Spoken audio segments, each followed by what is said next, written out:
नमस्कार, मैं हूं अपूर्वा दीक्षित और स्वागत है आपका अंग प्रदेश के गौरव अंगिका न्यूज टीवी में। चलिए देखते हैं आज की कुछ बड़ी खबरें। भागलपुर के पेंशनर भवन में बिहार पेंशनर दिवस मनाया गया। इस मौके पर पेंशनरों ने अपनी समस्याओं को रखते हुए विभिन्न सरकारी कार्यालयों में उनके साथ किए जा रहे भेदभाव पूर्ण व्यवहार पर चिंता प्रकट की और सरकार से पेंशनरों की समस्या को दूर करने के लिए समुचित कदम उठाए जाने की मांग की। प्लास्टिक के खिलाफ बुजुर्ग संस्कृति कर्मी बुद्धिजीवियों ने पॉलिथीन के खिलाफ अभियान चलाया।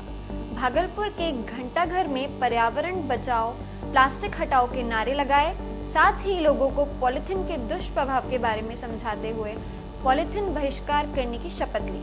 भागलपुर के सेंट जोसेफ स्कूल में सर्वधर्म क्रिसमस मिलन समारोह का आयोजन किया गया, जिसमें सभी धर्मों के धर्म गुरुओं ने हिस्सा लिया।